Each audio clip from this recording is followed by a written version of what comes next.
Hey, this is Drew Neisser, founder and CEO of Renegade and podcaster at renegadethinkersunite.com. I am known as the Cmo Whisperer, and we spent some fabulous minutes talking about why your marketing isn't working the way you hoped it was, why you're not cutting through, why you're overcomplicating what you're trying to do, and how to make it work. And by the way, why Ben Franklin was the greatest CMO of all time. Congratulations! You are tuned into DovBaron's Leadership and Loyalty Show, the #1 podcast for Fortune 500 executives and those who are dedicated to creating a quantum leap in leadership. Your host, DovBaron, is the founder of FullMontyLeadership.com. He's an executive mentor to leaders like you, a contributing writer for Entrepreneur Magazine, CEO World, and he's been featured on CNN, Fox, CBS, and many other notable sites. DovBaron is an international business speaker who was named by Inc. magazine as one of the top 100 leadership speakers to hire. Now, over to DovBaron.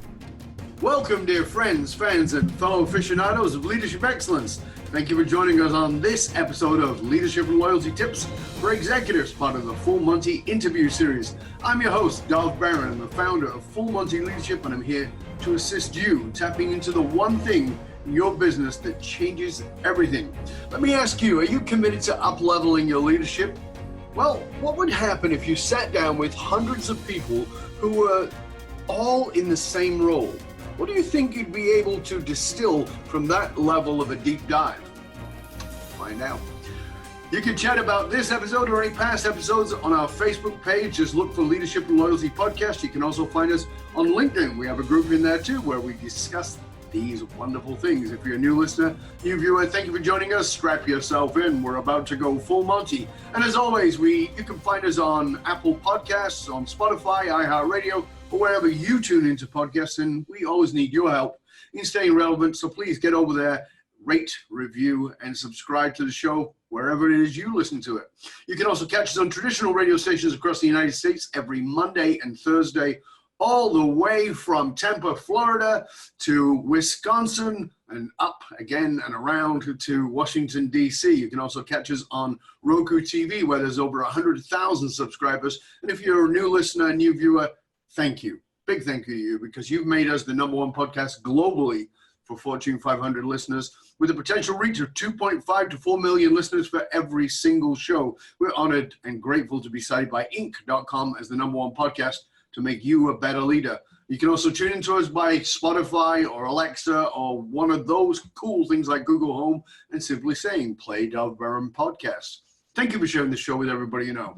All right, let's strip it down and dive right in. As a leader, whether you're a CEO, someone in the C-suite, a sales leader, a leader in any capacity, an entrepreneur, it doesn't matter. We all hear this niche down. We know it's become the mantra of business. Yet so often, many of us don't really know what it means. Imagine picking not just a niche, but a specific role, and then sitting down with not a few, not even 100, but hundreds of people in that role. What do you think would happen to your level of expertise? What do you think you'd learn about what works and what doesn't work? Do you think you'd be able to blow apart some of the most common myths? Do you think that you might be seen as a bit of a renegade within that field? Well, let's find out together, because my guest on this episode is Drew Neisser. Now, Drew is the CEO and founder of Renegade, a New York City-based strategic boutique that's been helping innovative marketers cut through since 1993. Yes, he is that old. Drew has interviewed more than 350 CMOs, chief marketing officers, for his podcast, AdAge column, and books, including his most recent Renegade Marketing, Ridiculously Simple Playbook for B2B Innovators. He's also a wannabe time traveler. We'll get into that in a bit as we go into the show.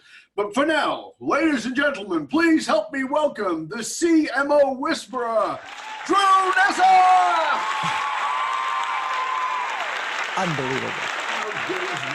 I know. You know, I'm going to take that soundtrack and just have it in my office every day when I come in. So they just go, wow, you're here, Drew. That's amazing. Yeah, I actually have one in the bedroom at home. Perfect. I think I need. I was thinking of getting one for my wife too, you know, just to sort of say, honey, I'm home. Okay, let's do this. Exactly. If only that was true, huh? If only, yeah. So we're going to start the podcast with the question I ask everybody. The only difference here is I'm pretty sure I know the answer to my first question. He is wearing his psychic underpants. Okay. The question is this: who is someone that we likely wouldn't know or wouldn't suspect who has been a major influence on your life? So I think I know who you are thinking of, but I might surprise you. And if I said my dad, my dad, and it's a funny thing. I did my 100th episode of Renegade Thinkers Unite. I recorded with my dad, who at the time was 92. And I have to tell you, my audience sort of in all the rest of them, all 99 before that, were all CMOs. And I constantly get feedback saying, that was the greatest. You talking to your dad just about things and his approach to life. But he's my hero for so many different reasons. But the thing that I was in California where I grew up with him just a couple weeks ago when we were sitting outside in a mall at lunch. And the the person who delivers mail said, "Oh, hey, Carl." And then the busboy at the restaurant said, "Oh, Carl, you know, I saw you at this other restaurant I also work at." I mean, he's just one of these kind of guys who seems to make friends with lots of people and has remained infinitely curious. And I admire that so much. And clearly that touched you a lot. Yeah. Oh, I mean, it's just, I decided it's funny because I'm probably going to do another episode. He's coming to visit in a couple of weeks. And I figured, you know what, let's do it again. Cause it's a treat, you know, to be able to share him with the world. And how old is your dad now? He's 93. 93. Wow. Yeah. That's amazing. Yeah. And of course you knew who I was going to say. I did. Yes. Benjamin Franklin. Yeah. And he's a different kind of hero for me. And he's a hero for me on so many levels, but I consider him America's first chief marketing officer. And you think you have a challenge as a marketer trying to sell some product. Imagine trying to sell a revolution to a king. And it was really sort of an extraordinary bit of marketing and the way he presented himself, the way he went about it. And there was really no one else in the world who could have done it the way he did it. But the guy understood brand. He was the first man who walked into Louis XVI's court without wearing the typical clothes. He came as sort of this. He had a raccoon cap and this sort of country clothes. He came in as sort of this humble, as a vision of frontier America was. It's an amazing bit. And, you know, this was the most really famous man in from the United States because of his electrical work. That's fascinating, isn't it? He's amazing. I'll tell you one other thing that is just people don't realize. We don't win the American Revolution without France. They gave us the money. They gave us the troops. They gave us the weapons. Flat out, we lose. It's game over. There's no revolution without their money. So without Franklin's work there, because Adams tried, couldn't do it. Jefferson, really, it was by the time he got there, was too late. Others tried. Franklin was the man who made it happen. So from your point of view, and this is really interesting, but, you know, of course, many of our listeners are American. Do you think he understood that he wouldn't have used the word, of course, but do you think he understood that he was doing it from a branding position more than the other guys who'd gone after it? I mean, as I said, he wouldn't have used that word. You know, he had a sort of, first of all, he was really a brilliant gentleman on so many levels, and they call him a polymath because he was so interested in so many things. But there was a lot of method to his madness. I don't think, you know, nobody talked about marketing, although he understood brand and marketing inherently when he was a printer. One of the things he made sure that he did, and as he was a young printer in Philadelphia, is walk around at 7 p.m. with his wheelbarrow so people could see how industrious he was. And that was part of his brand and his creation. So I think he had a great deal of understanding of perception. Of perception. And I think the other thing that I would say with that is what attracted him to me in the first place is a line that he said, which is, "Well done is better than well said." And as a guy who spent his entire career crafting the perfect words, that really struck me as words are great, but deeds are better. And so as we develop our marketing and think about it and give frameworks for client, it's always about what can you do? Even if you have something great to say. But, it's interesting because in many ways, I've said this a million times, I think that marketing and sales is perception. And it's relationship-based perception, but it's still perception. And that's why, now we use terms like brand, but clearly he understood the perception that he wanted to present to the French king. He understood the perception he wanted the local people of Philadelphia to have when he walked around with his wheelbarrow. And it's just, it's always interesting for me to go, people don't always have the right word for it if we're looking at today's context. Sure. But they get it in ways that most people would struggle with even today, even with social media and all those kinds of things. The one thing I would add is while perception is really the thing, there was a lot of substance underneath him. I mean, when he died, he had the largest library in Philadelphia. He was constantly reading. He was constantly listening. The one thing, interestingly, he didn't like to do was public speaking, which you don't think about it because you and I both love that but he much preferred sort of spreading, planting seeds with other people and let them be the star, which is, again, I think a form of, certainly a form of persuasion, but it's an interesting insight into this sort of extraordinary man. And I would argue that one of the things that CMOs today can really learn from that is there's an artfulness to how, as a CMO, you have to be able to have impact on every aspect of the business, but you're really only responsible for marketing. But if the experience is bad, the product isn't quite right, customer service isn't right, all the great marketing in the world won't be successful. So that CMO really needs to be artful. You're a perception manager. You're running the perceptions, and it's interesting because today, in a time when we are very focused on brand, and we also focused on not just brand, but understanding that we need a personal brand. As a CMO, you kind of have to juggle both. I've got to manage my personal brand, but I am the brand manager for the company. I've got to make sure that that's in place.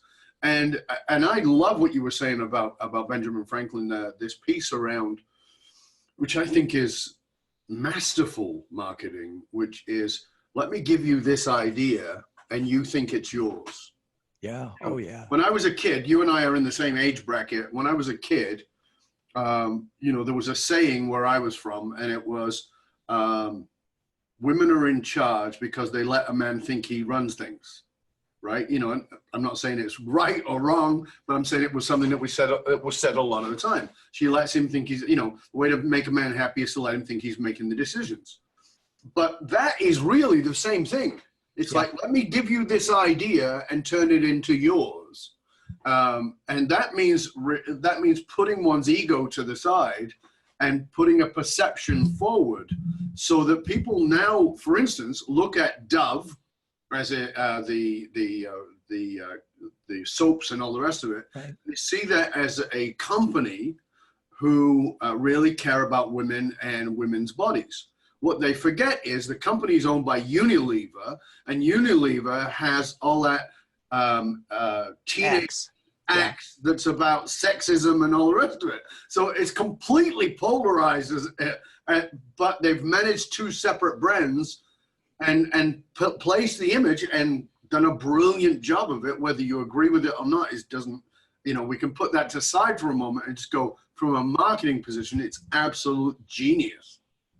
Yeah, it's an interesting area because I've had conversations. In fact, my wife worked on the campaign for Real Beauty at Ogilvy on Dove, and to me, and I've sort of confronted some of the Unilever people about that contradiction, and they've actually pulled back on the sexism of Axe, I think, under pressure. But when we think about B2B brands, which is really where I've focused the last 100. I don't think they can get away with that. I think B2B brands need to, if they're going to be purpose-driven and really have a soul, they got to be all in. because people are, everything's too transparent right now. And so and I think that sort of speaks to sort of this other big thing that I see that CMOs, the challenge they have is, that they really need to be courageous, and that means they need to take a stand.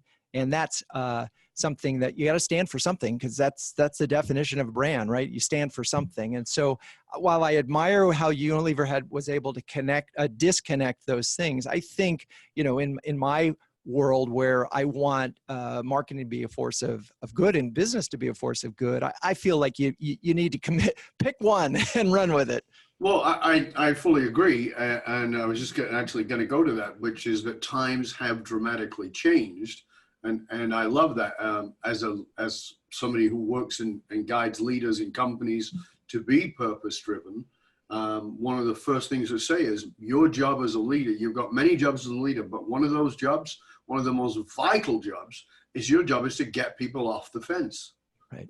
Yeah. It's not to build. Old leaders used to build a bigger fence, a wider fence. No. You need to get people off the fence. It needs to be a tightrope. Throw people off the fence so they go, I'm in or I'm out. That's it. Whether that is the people who are on your team or whether that's your customers, because they need to get behind that. So is that, in your work, as I said, you run Renegade as an agency, but you've interviewed all of the, 350 plus, right? CMOs. Do you see it all moving that way? Or are you seeing some of the old school hanging on to the old world of what it was? Well, there's a couple of things. I'm going to step back, and sort of one of the things that really has come true that I've observed in the last 100 interviews, and this is why I sort of went on to write the second book, is that I noticed this trend that marketing had become ridiculously complicated, and that if you we did a survey before we did the book of about 100 plus CMOs, and 91% will agree that marketing has gotten amazingly complicated, but less than half say it's more effective. And so you wait, okay, it's gotten more complicated but less effective. Then you sort of step a level down and you say, okay, how many of you work for companies that you think are unique or differentiated? And it's about 60%. And then when you say to the marketer, how many of you actually create marketing that's different or unique from your competitors? And it was like 44%. I went, okay, wow. We have a real problem. These CMOs are not doing their jobs. Mm-hmm. The fundamental, and I think part of it is the disconnect between the CEO and the CMO, but part of it is just this notion that we can market automation, we can micro-target our way to success when purpose and big brand ideas actually matter more today than less. And this splintered approach is actually diffusing these brands, not helping them. So, all right, so let's look at that on two levels. Let's look at it on the entrepreneurial level, and let's look at it on the big brand, the Fortune 20 company.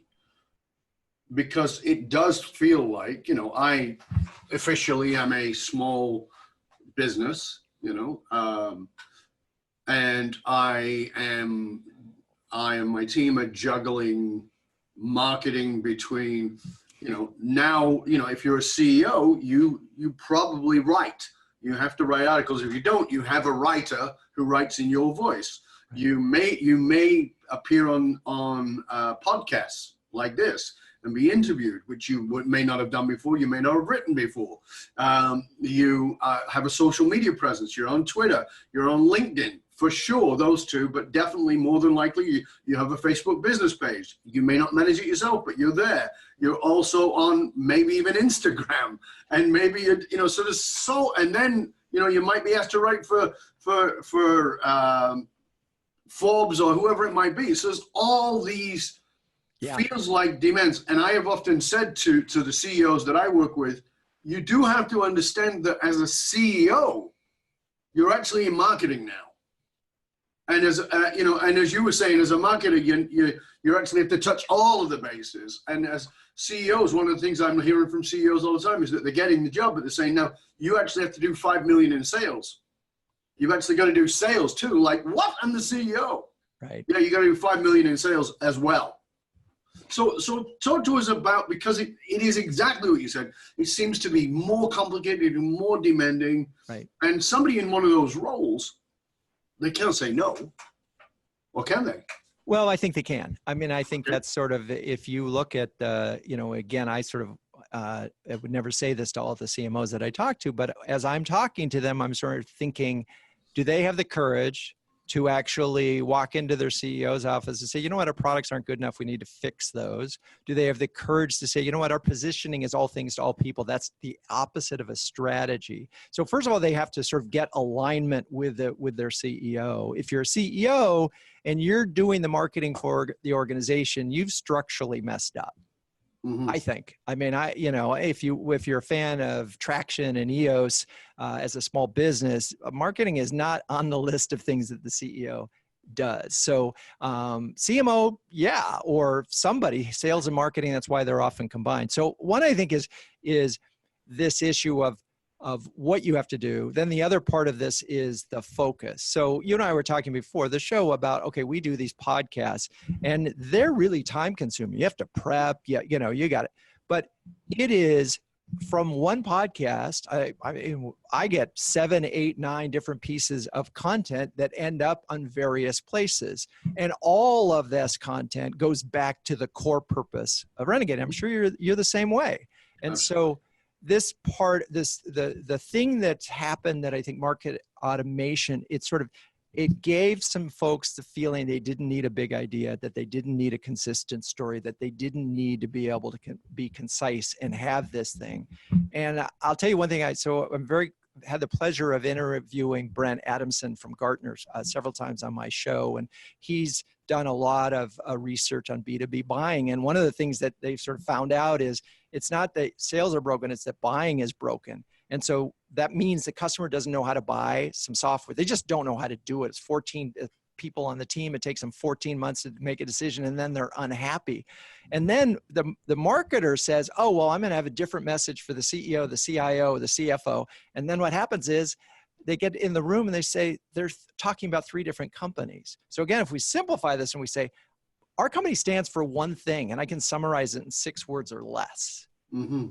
Suddenly, and that's a purpose-driven thing. I mean, and this is easier for small companies than big companies. Mm-hmm. Because small companies, you don't need that many clients. You don't have to stand for that much. But I'm seeing big companies like SAP go purpose-driven. Yeah, that's all of our work is about purpose-driven organizations. We do purpose-driven leaders, creating purpose-driven organizations, building purpose-driven cultures. And the results are there. I mean, it's not just our opinion. The purpose-driven organization is 1,200% more successful than a non-purpose-driven. That's not my opinion. That's S&P 500. Right. So we know that it works. But it's interesting, Drew, that we're on this subject because there's an adage in real estate that exists in the stock market, which is buy low, sell high. Mm-hmm. There's an adage in marketing which is, pick a focus, don't try and serve everybody, serve that one group. Everybody in the world, in the first world at least, knows buy low, sell high, yet everybody buys high and tries to sell low. And everybody in marketing knows pick a target, stick with it, don't try and serve everybody, find the niche and go after the niche. Everybody knows that. So why aren't we doing it? I mean, with all these interviews you've done, I'm fascinated to hear from you. Right. Something I wanted to ask you, right? Right. Because we behave completely counter to what we've been conditioned to do. And as you said, people are like, well, we'll just do a bit of this and we'll do a bit of that. Well, it's funny. So I'm here. I'm actually in Cleveland. I was with a group of CEOs of marketing agencies from all over the country. And we talked about, who had a focus and who didn't. And it was about 8 out of 10 did not. And we're in marketing. So I think it speaks to, you've got a P&L and you're a small business and a business comes along and you say, oh, I can do that. But I'll tell you a counter story. Here's the problem. Again, it comes back to courage. Do you have the courage to let some business go in order to stay focused on what it is that you do really well? And we've all done this where we've taken clients that we know we can't be successful for, but it adds to the bottom line. So I'm on the co-op board, or was on the co-op board of this, where I live in New York, and we had to make a decision about buying a hallway, a construction company to fix our hallways. And none of us had ever done this, or 7 of us on the committee. So we interview 3 folks, and the first one comes in and says, so what do you guys do? And we say, well, we do hallways and we do restaurants and big projects and little projects. We say, great, how do you do it? Well, we start at the top and work our way down. Okay, cool. Next guy comes in, says pretty much the same thing. We go, okay, that's fine. Third person comes in and says, well, what do you do? And he says, we only do hallways for co-ops and condos. I went, really? Wow, that's crazy. And then it says, and here are the 10 emails that you are going to want to send to your tenants, because here's the biggest problem and biggest complaint: dust. So guess what? We put 10% of our budget into cleanup every night, and we even have these vacuum cleaners on our sanders so that we'll minimize the dust. Oh, and by the way, you always start at the top and work your way down, because gravity is your friend. Anyway, easiest decision ever. So I talked to this guy after the fact, and I said to him, how was it at first? When did you decide to do this? He said, well, about 7 years ago. And I said, was it hardest first? He said, yeah, because we had to turn business away. We had to lay some people off. We had to do it. So what's it like now? He said, we win 70% of the bids. We have the best profit margin in the industry. We always have crews ready. That's focus. That's the power of expertise, right? And I think that's the thing that particularly service businesses like ours really benefit from, the expertise. But that right there, we could stop the show right there, because that nailed the point to the wall. Absolutely. Because, and not just in the story, but in the conclusion, which is, it's gonna suck initially. And that is what everybody's afraid of. Like taking that leap across that what seems like a vast jump. Right. But on the other side of that is everything you want. And in all of my work that I do with leaders, I will constantly say, there are certain things you will need. You need emotional intelligence, you need social skills, you need all those things. But to back all of that up, you better know what is your purpose. You better know what are your values. And here's the thing, even if you know your purpose and even if you know your values and you don't remain curious, you're dead in the water. And if you remain curious, but you don't have any backbone, you don't have any courage, it's all over. So you go, I'm purpose driven, fantastic. I know my values, fabulous. I'm very curious, wonderful, but I've got no balls and no backbone. Well, guess what? Pack up your boxes and go home. Yeah, why'd you decide to be a CEO anyway? Sorry, but that's it. Cmo. But that's the point. This guy doing these hallways understood that. He understood that he could bring that level of value and say, here's your emails. Like, hold on a second, you do hallways and you're giving me emails? Yeah. That's that added value piece. And what he didn't realize that he did was we suddenly discovered we were in the risk mitigation business, right? We weren't buying construction crew. We were buying what's the way to minimize the risk of this decision. And it was like, oh, here are these emails and the dusting and the thing. And by the way, his price was just as good because he was more efficient. It's like, but I know it's hard. Look, this is hard. You've got people. Do you want to lay anybody off? Do you want to make a hard decision to focus? But man, when you get really good at something, life is good. So is that the simplicity of it, Drew? Is that, like you said, marketing has gotten way more complicated than it needs to be. But is the simplicity of it from your point of view, pick a purpose, pick a target, and then just like dig in? So we have this sort of formula that we've been working on, 1-3-1-3. And the first part, the one is, a simple story, 6 words or less, that you can communicate to employees, customers, and prospects that will resonate with all of them. And I'll give an example in a little bit. So part 1 is, getting a purpose-driven story. Part 2 is accepting the fact that employees first with your new communications, customers second, and prospects third, which is just a mind blow for most CEOs and most marketers, because they're just thinking, 83% of the dollars go to acquisition. Why do I need to talk to the employees? Well, we're at a full employment economy. If your employees don't believe the story that you're putting out in the marketplace, you're dead in the water. If your customers don't believe that it's the right story, you're dead in the water. So, save your money before you go to the. But it's interesting. So we did this research again. I mentioned back where we said, how many of you CMOs believe that employee communications are really important? Oh man, it was off the charts, right? It's 80, 90%. And then you ask them, how many months did you allow for employee communications prior to the launch of a new campaign? And it was 80% was less than 2 months, and 60% was less than a month. And I can reverse that and tell you, so I did an interview with the CMO of Aetna, and they repositioned the company. And as part of the repositioning, they spent 6 months retraining the employees on how to deal with this new promise and what it meant to the organization. That's the kind of change that a marketer, a great, courageous marketer, can do. Everything else is just sort of window dressing, right? You just, oh, we have a new sign, we have a new color. That's an action. So now suddenly you call from Aetna and you have, you're letting them know you're having knee surgery.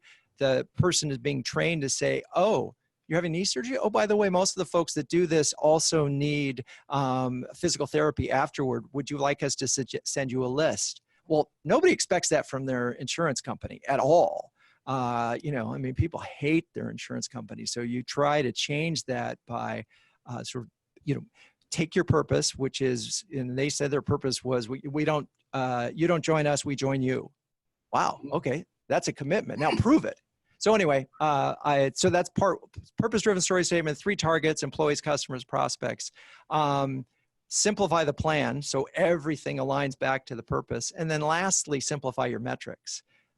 Because there's so many metrics available, there's this metric overload, and there's a tendency to focus on the first metric, the easiest ones to get, which are kind of useless. I mean, I was looking at a study recently by eConsultancy of clicks on your emails. And, if you think about it, somebody clicks and reads it, that's good, but okay, now what? Right. And so the measure is, can you get that tied to some point in time on their journey? Did they share it? Is there something else? So the easy metrics are not necessarily the one. So we've been working on blended metrics. And that's the last chapter in the book will be about how to create simplified, meaningful objectives for your business. Well, we do, as I said, we do a lot of work around purpose. And oftentimes, the company will say, yeah, we've got our purpose, and invariably they don't. They think they do. They read Simon Sinek's Start With Why. And I would say to people, have you read Simon Sinek's Start With Why? And they go, yeah. I go, what's the title of the book? And they go, Start With Why. And I go, good. And they go, yeah. And I go, so what comes after? What do you mean? It's called Start With Why. And they go, what do you mean? And I say, what you've gotten is the first level. But what we do is what's the why of your why? Right. So what's actually driving that? What's underneath that? So it's not just a mission statement with the lick of paint, which is what the new version of why is. Yep. So how do you assist these companies? Because obviously that's at the top of the list for you. It's your number one. How do you get them to, for it not to be some bullshit marketing cool thing to say, which is often what these are, but to actually really find a true purpose? So it's interesting. So we think actually that the phraseology of this matters. And this is one of those things where if I tell you the purpose is, the purpose of our organization is to help save the world by cleaning up the mess in the ocean. That's nice. I forgot it. I've already forgotten it. Right. And so first off is making it easy to remember. That's part one. And then you have to prove it. You have to prove it to your employees, you have to prove it to your customers, and you have to prove it. So this isn't a campaign that I worked with, but I love using it as an example. SurveyMonkey, you know, what do they do? They do surveys, right? Yeah. Their purpose, which is articulated both internally and externally, is power the curious. And first of all, I love that because I feel like we live in an incurious world. And so I saw that and I go, oh my God. But what they've done is they've actually helped train their employees on what curiosity means, how to be better at curiosity. That means asking better questions, doesn't it? Oh, we have to have a culture of curiosity. What does that mean to my employees? And what do we have to do? So they have all sorts of things that they've done there. They do the same thing with their customers. They brought all the customers together and say, we're going to just talk about curiosity and what that means and how you get value out of that. Because, you know, there's an art, you know this, you do interviews, you've been practiced at it. A lot of people don't even know how to do an interview. They don't know how to ask a good question. And so they think they're being curious. So anyway, I love that campaign because the words are interesting in and of themselves, but then there is the actions that they took that made it real. And that's sort of, this 1-2 punch. And then finally, don't do so much that it isn't additive. And so what happens often, and this is where even when you have that, you end up seeing a programmatic buy where there's a completely different message. And you go, wait, no, you stand for this. You need to bring this idea to life. You don't have to use those words, but if you have power the curious as your idea, everything you communicate should be about how to be more curious and the value of curiosity. So what about when you have because we were talking about Unilever earlier, what about when you have a multifaceted organization, right? Who do have multiple products that are in fact multiple brands, or you have, again, bringing it back to, the obvious one that comes is me, someone like me. So I leadership, I'm a speaker, I'm a one-on-one guy, I work with companies and organizations, I have a podcast, I write I've got books, there's all these things. And I'm thinking about people I know who might be listening to this and going, yeah, but we are more than one thing. We are capable of more than one thing.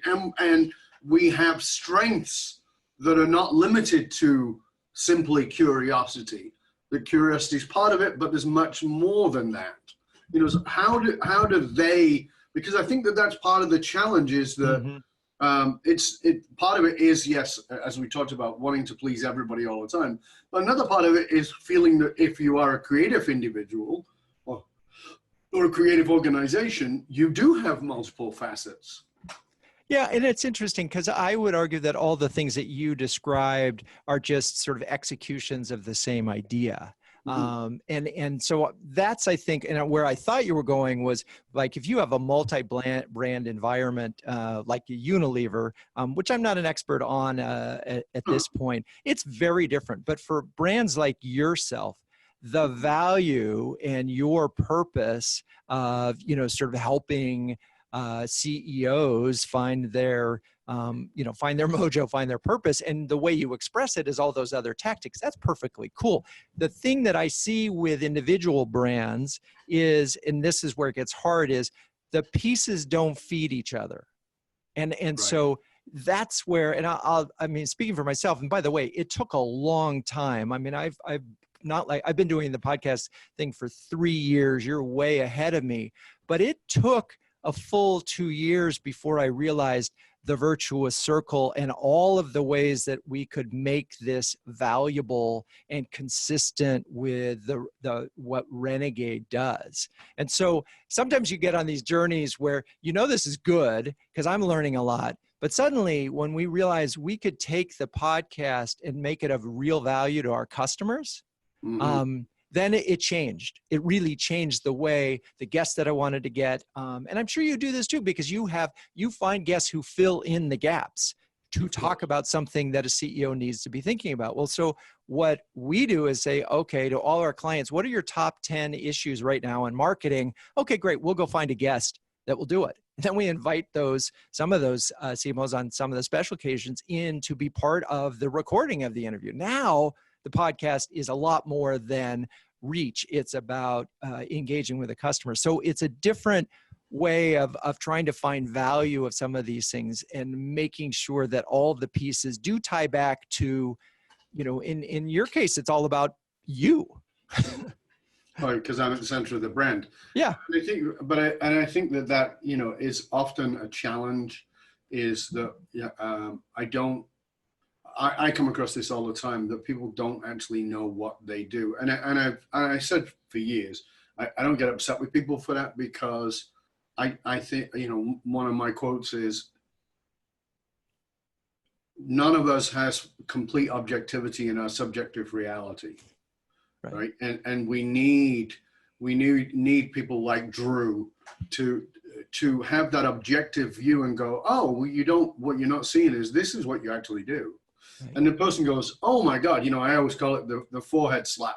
Right? When you go, oh yeah, of course, that is it. That's what we do. Right. But, and it's usually very obvious. And when I do purpose work with people, they'll go, oh, I don't know. And then I said, well, I understand. Let's just keep going. And there's all, I don't know, I'm not sure, well, I'm not, maybe that's, okay, let's just keep going. And then they go, oh, of course, that's it. And we have to go through that 2 or 3 levels of I'm not sure, because we're actually boiling it down to the basics of here's what it really is for you, right? Because how many marketing agencies are there out there? A lot. Right? And you're a marketing agency. Right. So, how many people do hallways for condos? Yeah. A lot in New York, but how many got the job? 1. Why? Because they chose that specific and then added, and this is what I loved about that story, because they chose the specific, which is fantastic, but they added value that no one else even considered adding. Well, we're not in the business of sending emails, so we're not going to do that. No, we're going to do that, and we understand that people get pissed off by dust, so we're going to put the vacuums. Like, oh my God, this is amazing. Yeah, and that value piece is so beautiful. Yeah, there's several things going on that you're making me think of. So one is, they made buying easier, which goes back to what Brent Adamson was saying. I wanted to tell one little funny sidebar about that story. So the one thing we decided not to do with them, believe it or not, was the doorknobs and locks. We decided we could save $10,000. That was the only aspect of the project that didn't go perfectly. So not only did we make a mistake by not giving them all the business, but they proved their value, because when we tried to do something on our own. But I think this notion that they did is, so they made buying easier, right? So as you think about this, how can you always make it easier for your customers to buy? And then I want to go to another thing that you talked about. So you were talking about with your conversations with the CEO, and you said it takes them a while to get there. One of the things that's a lot of CMOs realize, and this speaks to this artfulness thing, is even if they have the idea when they walk in the door, it's useless to them. The enlightened ones realize that, because they have to bring everybody along with them. And this is one of the things that sort of, again, you talk about slap in the face for me, is I've had situations in my career where we have a strategy brief. In the first meeting, I've written down the line that we're going to end up using in the first meeting. And I know I can't sell that at that meeting at all. Big part of it is, and one of the things that you have to do in these things is process matters, and they have to sort of come along the journey with you. And as particularly if those of us in the service industry, as we think about how do we bring them along in the journey with us and use the process, and your sort of, let's keep going, is a little bit of that. Well, I mean, but it's right back to where we started, which is Benjamin Franklin managing perception by feeding the ideas to other people so it seems like theirs. Yeah. And it's exactly what you just talked about, right? Which is, I know I've walked in, I've started work with a company, and we do this 2-day intensive with them where we get all the C-suite together and we help them to find their own purpose. And in day 2, we help find the company purpose, and then we tie the personal purpose to it. Because if you tie your personal purpose to the company purpose, you want to get up in the morning. You want to go to work. Right? So, okay, cool. And invariably, because of the quantum law of resonance, I know the purpose of the organization halfway through the first day, clear as a bell. Yep. Clear as a bell. But if I said it, I know I would be shut down because people are not, they haven't come to terms with their own yet. Right. Yeah. But I know it. And my wife is my business partner and she co-facilitates with me. And at the end of the first day, we always go for dinner and we always hang out. We always go, so what do you think it is? And invariably, we're almost identical. Right. And we come in the next day and we ask the same question. So what do you think the corporate purpose is? And they will regurgitate something they had before they came into the first meeting. Right. Because that's the right answer. And we go, okay, so that's where you started. But now I want you to go back to what yours is and then start thinking about the company. And that's what we're going to work on today. Right. And they get to exactly the same place. But it's that we had to let them surface it. And I, 35 more than 35 years ago, I was a family therapist. And one of the things I learned very quickly there is you can't tell people, you have to get them to get it. Because if you tell them, you're an idiot and we won't listen to you. But if they come to the same conclusion you did. It's so true. And it's hard. And I think it's really true. So a CEO feels like they can tell anybody what to do and what their idea is and they can go do it. I think it's a mistake, but I think they feel that way. A CMO knows they can't. And if they try, they fail because they need the product experience to be amazing. They need customer experience to be amazing. They need the CFO to agree on what metrics matter, right? They have so many dependencies. They're the only job in the C-suite that is so customized and so, nobody really understands what they do, but everybody thinks they could do it. Yeah, that's actually very interesting, isn't it? Yeah, that's rather fascinating. I feel so bad for those people because it is a hard job. There's a reason why their tenure is half the average CEO. It's a really hard job to do well. Well, somebody you were talking, you and I were talking about before we went on air, our friend Jeff Hazlett from C-Suite, from the C-Suite Network, who was the CMO with Kodak. And he's now the CEO of the C-Suite Network.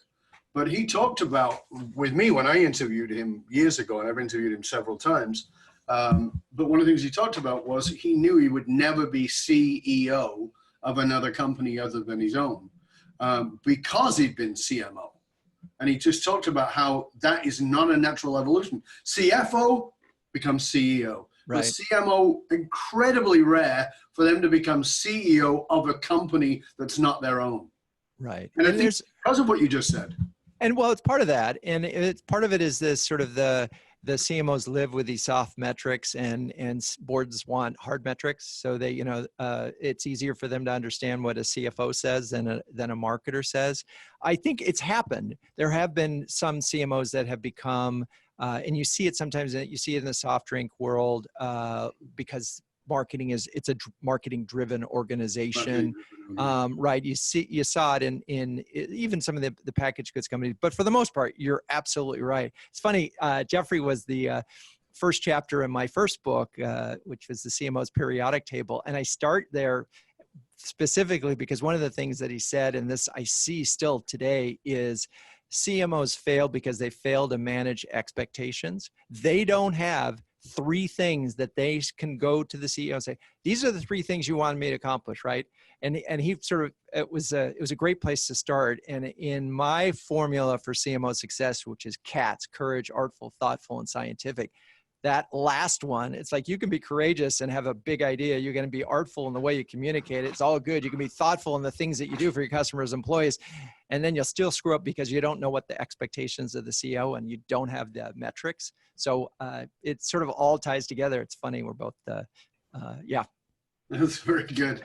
So let's talk a little bit about you because success, which you obviously are very successful at what you do, it's a journey. So what's one thing that you did for a long time that actually blocked you from having the kind of success that you now, reputation and success that you have today? Oh, that's so funny. I first of all, I've made so many mistakes. One of my 5th book will be every mistake in the book. And I know I could fill it up. Half of them will just be, pages full of technical errors on podcasts. But seriously, There are several things that, it's funny, again, I go back to this group of CEOs. One of the things that's liberating is once you make the decision that, you know what, I'm not building a company that I'm planning to sell. I'm building a company that I want to run until I, keel over. Mm-hmm. And so that's a big shift, because then suddenly you say, okay, I'm doing this till I'm done. Now, what is it that I want to do? Right? Besides put some money away, what is it that I like doing? And then how do I surround myself with the folks that can do the rest of the stuff to keep the organization? So that was sort of liberating when I sort of stepped aside. Now, most, CMOs don't have that option, and most people don't. And I'm in a place where I realize this is a pretty good thing. If you're an entrepreneur and you can design a company that you want to work at, that's success. And that took a long, long time for me to get there. Was there a turning point for you though? I mean, I find that, for me, it was literally I fell off a mountain and got smashed to pieces. But I find that invariably there are turning points in successful lives where the feces hit the fan, and then suddenly it's like, okay, I've got to reevaluate. I got to do things different. Was there one of those? Oh my God, yeah. Oh yeah, and I could tell you the exact date. It was like December 17th, 2008.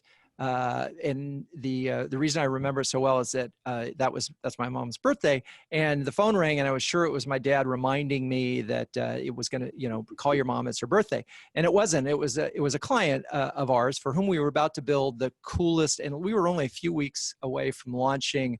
At that point, we had a full service digital production group. And they said, hey, Drew, how are you? And I went, I'm great. How are you? And she said, well, not so good. You know that $500,000 that you owe, that we owe you?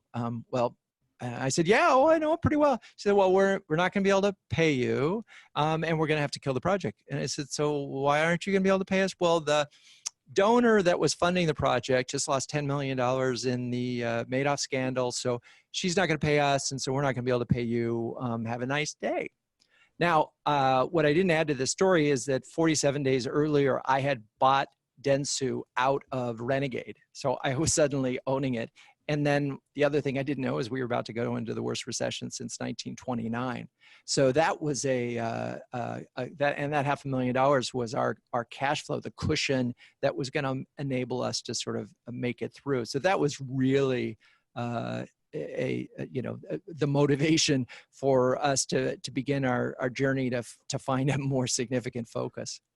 Now, again, people will say, when you fell off the mountain, Dov, it must have changed everything for you. And I always say, that's actually a big fat lie. But we're all told is that there's this, because it works well in a movie because they've only got 90 minutes to tell the story, where, you fall off the mountain and you wake up and you go, oh my God, and everything changes. No, there's usually quite a journey before things actually change. So what would get you up in the morning knowing that $500,000's gone, the business is, devastated, the economy is devastated, and it looks like, the bed's on fire, how did you get going, or did you not? Maybe like me. No, it was dark depression. I did.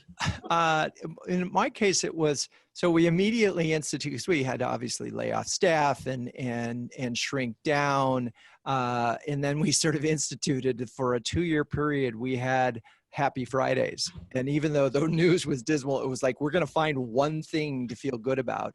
The other thing that we did that saved our bacon was we focused on, and in that moment we focused on social media, because that was a new area. And I thought, okay, we can do this. We're ahead of the game. We were doing social before people were calling it social. Let's do that. And just liberating ourselves to try to do more than that was really helpful and lucky, because the timing was good. And I kept doing that exclusively until the sort of recession started to come out. And then I started to see that social media was, we had a couple of clients who launched TV campaigns that we could tell were going to die on social. We knew they were dead within about 36 minutes. So, because the chatter was so bad, I said, okay, we got to do better than social because it's way too down the food chain in terms of having a meaningful impact on the business. And so that's when we started moving up. And it's funny, at each increment of these interviews that I've been doing, we sort of keep moving up. And once I realized, whoa, after the 200th interview of CMOs, we have an incredible bank of, and we call it, we're wielding the wisdom of 300 CMOs, bringing that to the table. Suddenly went, okay, we got to move all the way upstream to brand strategy. So it's been an interesting journey, but each time we pivoted at a moment that made sense, but tried not, there's certain things, if you call us and say, hey, will you build us a website? The answer is no. We'll just say, no, we can't do it. We love it. We have partners who will do that stuff. And so all along since 2008, it's been stay focused on a thing and make sure we're really good at it and build and make sure that the content that we're creating is feeding that expertise. That's fascinating. So let's go back to the beginning, which was time travel. So we know you'd love to chat with Ben. You bet. Oh man. Well, everybody in that period, I would love to sit down with Hamilton. I would love to sit down. Jefferson, I think, is a little bit of a snake, but I still would have liked to talk to him because he was a brilliant guy. Washington would have been very hard to talk to because he knew he surrounded himself. He's a brilliant leader. He surrounded himself by really, really smart people, but he needed his time to think and do his thing. So he wouldn't necessarily be the guy I'd want to go talk to, believe it or not, because I know he would ponder the questions and get back to me. Yeah. A very good friend of mine years ago, and I'm talking many, many years ago, so I've been doing this this is coming on the 11th year of my podcast. And I think it was in like the first year and a half. I said, this guy looks pretty interesting. Does anybody know this guy? And my friend said, yeah, I know Elon Musk. And I said, I think I'd like to interview him. And he goes, no, you don't want to interview him. And I said, why? He goes, man, he's boring. And I said, what do you mean? He said, he knew him well, right? And he goes, he only wants to talk about whatever he's working on in that moment. Yeah, interesting. He won't tell you anything that's personal, and he won't talk to you about anything that's real. He'll just talk to you about his big idea regarding this thing. And it, I don't even think he was that involved in Tesla at that point. I mean, he was, but that wasn't his focus. And he said, you'll be bored. I'm like, it's the same. Yeah. So you never know. It's true. It's true. Sometimes you go and do an interview and you go, I'm hoping they're going to be really interesting. And you don't always know. And whenever I've done an interview based on it being a big brand and I thought, oh, this is really, I'm motivated. It's the wrong motivation. It's, and that's again, why I go back to this. Have they done something or do they have an expertise? Like you asked about this multi-brand situation. So I interviewed Ann Lunas, who's a CMO of Adobe, and I was very curious how they managed because they did all these acquisitions because I wanted to understand, are they a branded house or house of brands? And so got her on the show and really got a pretty deep insight on how they do that. And they're a branded house, by the way. They have every brand essentially becomes Adobe. Very interesting. Yeah. So as we come to the end, we're going into our lightning round. Let's move into our lightning round. All right. I guess so. Okay. In an age where people are afraid of opinions because they might offend somebody, what is your bravest opinion? My bravest opinion is that most purpose statements are useless. And I should step back. When I read a vision statement, 9 out of 10 say exactly the same thing. So I guess that's one. And I feel like we live in an incurious world, and I wish we could find more curious people to join the government. Yeah, I'm with you on that. You get to write a test, a question for the final test in life.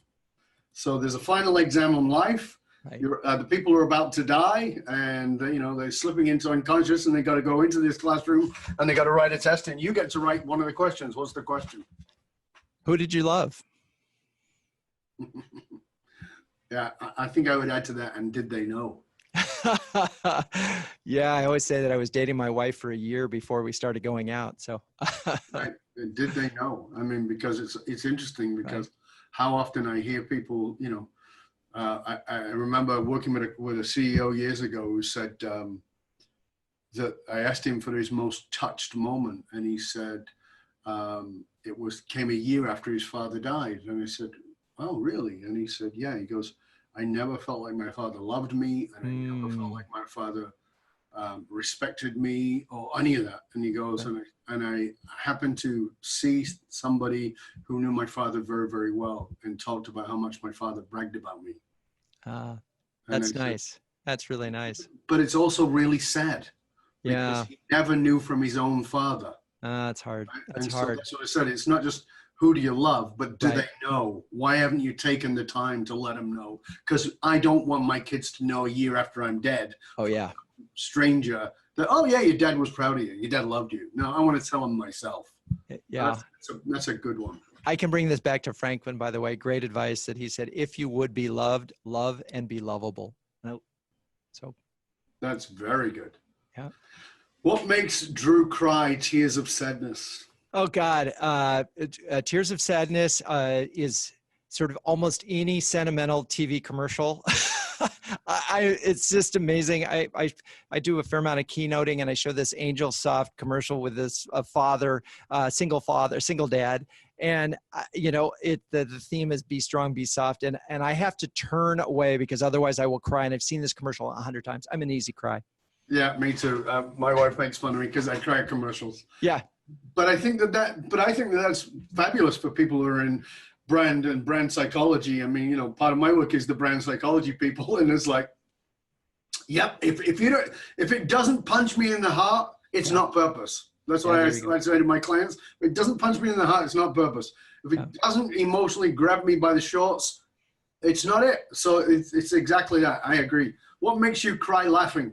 So besides, I'm so blessed as I was thinking about that question because both my kids are really funny and they make me laugh. But my wife and I have this routine on birthdays and anniversaries where we give each other the sappiest card we can find, these multi-page things, and then we make each other read them out loud. And inevitably, before we get through them, we are laughing and crying. It's a wonderful little routine that we have. That's fantastic. I love that. That's awesome. That is really good. What is a guilty pleasure for you, Drew? It's let's see. I have so many. I read a lot, and just Jack Reacher right now. It's like, oh man, they're just so easy because I read a lot. Try to read a lot of historical fiction and biographies. But if you sneak in a Reacher book now and then, that's a treat. Okay, that's good. What are you most curious about right now? Seeing as that's a good subject for you. And here's where I'm really curious about right now is solving this issue of simplifying metrics in marketing because it's really hard. It's really hard for business to business with a 12-month cycle. And so I've been working with several CMOs to come up with some formulas that are predictive as opposed to revenue, which is not very predictive for B2B companies necessarily. And so that has gotten me really curious in terms of how do you get a number, blended metric for employees and customers and prospects that matters, because NPS for customers really isn't it? So. Yeah, that's actually really interesting because anything that is seen as soft is so difficult to create the metrics around. And a lot of it can't be tracked until way later. And then when it's tracked to way later, then there's always 50 other things it could have been. Right. But, well, it seems like it was marketing, but it could have been this, could have been that. Well, no. Yeah. Okay. Attribution modeling is really hard. It's a really hard thing. That's really interesting. That's quite fascinating. Yeah. So as we come to the end, I would love for you to tell our audience members, share with our audience members. I'm going to give you a chance to tell them all about where they can find out more about you. But before we get to that, I always like to finish with one piece of punch in the nose, practical advice, something that people can go away and put into action, preferably in the next 24 to 48 hours, they'll listen to this and go, you know what, I'm going to go do that. What is it? What is your practical advice, Drew? It's really easy. Take your website and your top 2, who you think your competitors are, and look at it and see, is it unique? If it's not, you failed. So it's really simple. I mean, you have to have the courage to be unique. The definition of marketing, of strategy, is knowing what you are and what you aren't. And so, want to come to your website, and I want to see you, the unique you. But that is way harder than it sounds, right? Oh my God, yeah, I didn't say it was easy. No, But I mean, and sometimes unique may be too hard to try. How about just differentiation? I mean, unique is really hard. IKEA is unique, and it's unique from top to bottom, and that's the hardest. But man, they own a segment. That's the ideal one. But differentiation, just stand for something, and that's why is so powerful, because chances are your why is going to be unique. Yeah. Don't broaden the fence, narrow it. Get people to buy in or buy out. A good friend of mine, Larry Wingert, says, you may be familiar with Larry, is a top leadership speaker, and I was hanging out with Larry about 7 or 8 years ago, and we were talking about brand, and he has a very unique brand. And he said, if I don't get 2 death threats a week, I know I've become irrelevant. And I love that. Oh, me too. I mean, it's like, if you're not pissing someone off, you must be, you're not standing for anything. Right. I mean, and he says, he's been on my show many times, and he says, I'm brought onto Fox TV all the time as the financial guy. He goes, I only have one piece of financial advice: spend less than you earn. He goes, it's not genius. It's very simple. Spend less than you earn. He goes, but I say, the reason you're broke is it's your fault. And he's like, he's in your face. He says it as he believes it is. And he's, and that is that level of courage to own your statement. That takes kahunas for a couple of weeks. I mean, that's a big stuff. So that's great advice nonetheless. Thank you so much. Drew, this has been a pure pleasure. Please tell our viewers, our listeners, where they can find out more about you and all your wonderful resources and how to reach out to you. Very easy, renegade.com. All the podcasts are up there, all blog posts. Hey, you can email me at dneisser@renegade.com, and send me an email, and I'll send you my cell phone number too. I'm pretty accessible. Okay. Fantastic. So renegade.com, you can find Drew there. And the name of your podcast? It's called Renegade Thinkers Unite. It's the number 2 podcast for CMOs. There you go. So make sure you go and listen to that too. Make sure you reach out to Drew. This has been a pleasure, my friend. Thank you so much. I really appreciate it. Oh my gosh, thank Lots you. of fun. And of course, you can hang out with other conscious leaders and chat about this episode or any of our past episodes by finding our group on Facebook or on LinkedIn, which is the Leadership and Loyalty Podcast. To find out how you can hire me, DovBaron, as your speaker or strategist for your organization, go to fullmontyleadership.com/consulting or fullmontyleadership.com/speaking. And please be aware that the research consistently shows that the fastest growing companies face exactly the same challenge you do. They're spending far too much money, energy, time, and effort attracting, training, and developing top talent, only have them leave at an alarming rate. If you're frustrated with the investing in your talent, only to have them leave before you get your ROI, then come and talk to us at fullmontyleadership.com, where we provide you with the essential leadership skills to rekindle and amplify the hidden loyalty assets inside your organization by tapping into purpose. fullmontyleadership.com, because you can't outsource authenticity. And also remember to stop by the Matrix, matrix.fullmontyleadership.com. You don't need a www, just Matrix like the movie, matrix.fullmontyleadership.com, and get your authentic leadership matrix self-assessment tool.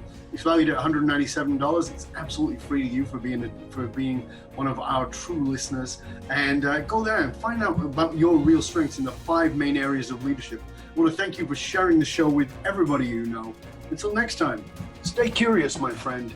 Stay curious about, guess what? What you need to be more curious about. My name is DovBaron, and I'm here to assist you tapping into your deep greatness to reach that next level of clarity, focus, purpose, and profit in your business, your life, and your leadership impact. I am out.